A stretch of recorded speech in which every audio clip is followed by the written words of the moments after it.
नमस्कार दोस्तों, राधे राधे, जय जय श्री कृष्णा। मैं कमल किशोर भोजक चैनल से आप सभी का हार्दिक अभिनंदन करता हूं। आप लोगों का बहुत बहुत स्वागत करता हूं। दोस्तों, आज हम बात करेंगे कि क्या हमारा मकान ईस्ट फेसिंग है। तो ईस्ट फेसिंग यानी पूर्वी दिशा की ओर ही हमारे घर का मुख खुलता है। हमारा मकान का जो मार्ग है वो पूर्वी दिशा की तरफ ही है और पूर्वी दिशा की तरफ ही हमारे घर का फ्रंट है और किसी भी दिशा में हमारे पास स्थान नहीं है। तो हम घर का जल निकासी किस स्थान पर हमें करना चाहिए, घर से बाहर जल किस तरफ हमें निकालना चाहिए। दोस्तों, वास्तुशास्त्र के अनुसार हमारे घर के, अगर हमारा घर ईस्ट फेसिंग है तो हमारे पास तीन ही दिशाएं बचती है, तीन ही ऑप्शन रहता है जहां हम जल निकासी कर सकते हैं। दोस्तों, पहला ईशान कोण है, नॉर्थ ईस्ट का जो दिशा होती है उसका है। दूसरा ईस्ट का जो सेंटर है वो है। तीसरा ईस्ट और साउथ यानी आग्नेय कोण है। तो क्या हम जल किस दिशा में बाहर निकाल सकते हैं? यदि हम गलत दिशा में जल को बाहर निकालते हैं तो हमें बहुत सारी परेशानियां होती है। इसलिए वास्तुशास्त्र के अनुसार आप अपने घर का जल है तो क्या हम पहले बात करते हैं नॉर्थ ईस्ट की तरफ, ईशान कोण की तरफ क्या हम जल बाहर निकाल सकते हैं। तो दोस्तों, यदि आप नॉर्थ ईस्ट की तरफ से जल बाहर निकालते हो, अपने घर की जल निकासी करते हो, तो दोस्तों ये बहुत ही शुभ होता है। यहाँ से हम जल निकासी कर सकते हैं, क्योंकि यहाँ से यदि हमारे घर का जल बाहर जाएगा तो हमारे घर में धन संबंधित दिक्कत नहीं रहेगी, हमारे घर में संपदा संबंधित दिक्कत नहीं रहेगी। तो ईशान कोण से हम जल निकासी कर सकते हैं, ईशान कोण से अपने घर का जल बाहर निकाल सकते हैं। अब क्या नॉर्थ ईस्ट और ईस्ट के बीच के सेंटर से भी हम जल को बाहर निकाल सकते हैं? तो वास्तुशास्त्र के अनुसार आप नॉर्थ ईस्ट और ईस्ट के बीच से आप जल निकासी अपने घर की कर सकते हो। आप जल को घर से बाहर निकाल सकते हो। दोस्तों, ऐसा करने से घर के अंदर धन की वृद्धि होगी।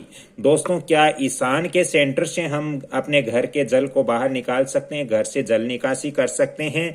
तो हाँ दोस्तों, आप बिल्कुल ईस्ट के डायरेक्शन से आप घर से जल निकासी कर सकते हो। यदि आप ईस्ट के सेंटर से घर की जल निकासी करते हो तो घर में दोस्तों शुभ फल प्राप्त होता है, यानी हर समय शुभ फल ही हमें प्राप्त होंगे और साथ में धन संपत्ति की भी कमी नहीं रहेगी। हमारे पास आर्थिक तंगी इस घर के अंदर नहीं आएगी।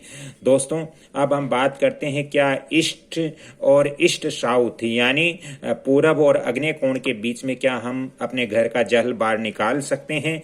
तो दोस्तों, यहाँ पर आपको ईस्ट और ईस्ट साउथ के बीच का जो कॉर्नर है, यहाँ पर से आपको घर से जल बाहर नहीं निकालना चाहिए, अन्यथा घर में कलह कलेश का माहौल रहेगा और घर के अंदर शांति नहीं रहेगी। दोस्तों, क्या हम आग्नेय कोण यानी ईस्ट साउथ का जो हमारे कॉर्नर होता है, क्या इससे हम जल को बाहर निकाल सकते हैं, क्या जल निकासी कर सकते हैं? दोस्तों, आग्नेय कोण में यदि आप जल निकासी करते हो, अपने घर का जल इस दिशा में बाहर निकालते हो, तो दोस्तों ये बहुत गलत हो जाएगा। वास्तुशास्त्र के अनुसार यदि इस दिशा में घर का जल बाहर निकलता है तो घर में ये मृत्यु कारक होता है वास्तु के अनुसार, साथ ही ये कष्टदायक भी होता है और ये कलेश का कारक भी होता है। तो ईस्ट साउथ में हमें अपने घर की जल निकासी नहीं करनी चाहिए।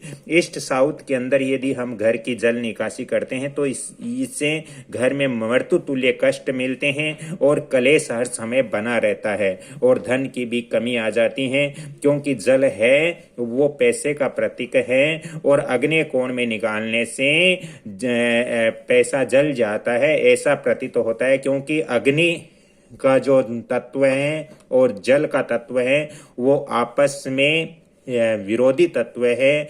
तो क्योंकि आग जल है वो आग को शांत करता है, आग को बुझाता है, इसलिए दोनों की आपस में बनती नहीं है। इसी तरह घर में किसी की भी नहीं बनेगी। तो आपको आग्नेय कोण में जल निकासी नहीं करनी चाहिए वास्तुशास्त्र के अनुसार। दोस्तों, अगली कड़ी में मैं बात करूंगा कि उत्तर दिशा वाला जो मकान है उसके लिए हम जल निकासी किस तरफ करें।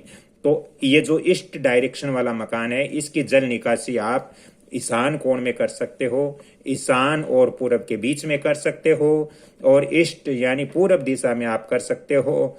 लेकिन आपको आग्नेय कोण और पूरब दिशा के बीच में नहीं करना चाहिए, और आग्नेय कोण वाला जो सेंटर है इस तरफ भी हमें नहीं करना चाहिए। अब आप पूछोगे कि गुरुजी हमारे घर की जो नालियां हैं उनकी व्यवस्था हम कैसे करें, तो आपको जैसे ही मैंने यहाँ जल निकासी बताई है वैसे ही आपको घर की नालियों की व्यवस्था करनी चाहिए। यदि यदि आपके यहाँ साउथ से कर रहे हो तो भी आपको इस तरह से करनी चाहिए, और यदि आप यदि पश्चिम दिशा से नालियां बना रहे हो तो इस तरह से आपको नालियों का ढाल देना चाहिए, इस तरह से नालियां आपको बनानी चाहिए। तो आज की मेरी ये जानकारी अच्छी लग रही है तो वीडियो को लाइक शेयर सब्सक्राइब जरूर करें, और बेल आइकॉन घंटी के निशान पर भी क्लिक करें। दोस्तों, आज आपको समझ में आ गया होगा कि यदि आपका ईस्ट फेसिंग मकान है तो आपको जल किस दिशा से बाहर निकालना चाहिए, घर की नालियां कैसी बनानी चाहिए। क्योंकि दोस्तों, हम जब नालियों की व्यवस्था करते हैं या अपने घर से जल निकासी की व्यवस्था करते हैं तो मकान बनाने से पूर्व ही हमें इनकी योजनाएं बनानी पड़ती है, क्योंकि आजकल अंडरग्राउंड नालियां बहुत ज़्यादा बन रही हैं। तो ये चीज़, इसकी योजना पहले ही हमें बना करके और फिर हमें गृह निर्माण कार्य करना चाहिए। यदि हमारे गलत भी बना हुआ है तो उसको तुरंत हमें ठीक करना चाहिए। यदि आपको भी वास्तु और ज्योतिष संबंधित ज्यादा परामर्श लेना हो तो आप फोन नंबर भी नोट करें 7901718402। इन नंबरों पे आप कांटेक्ट करके वास्तु परामर्श भी ले सकते हो। इसके अलावा आप ऑन द स्पॉट विजिट करवाना चाहते हो तो भी आप संपर्क कर सकते हो। वीडियो अच्छा लगा, जानकारी अच्छी लगी तो लाइक शेयर सब्सक्राइब जरूर करना, ताकि मेरा भी मनोबल बढ़ेगा। मैंने पहले भी बहुत वीडियो दिया है, आगे भी आप तक पहुंचाता रहूंगा। राधे राधे, जय जय श्री कृष्णा। ईश्वर से सभी के स्वास्थ्य की कामना करता हूं। जय श्री राम।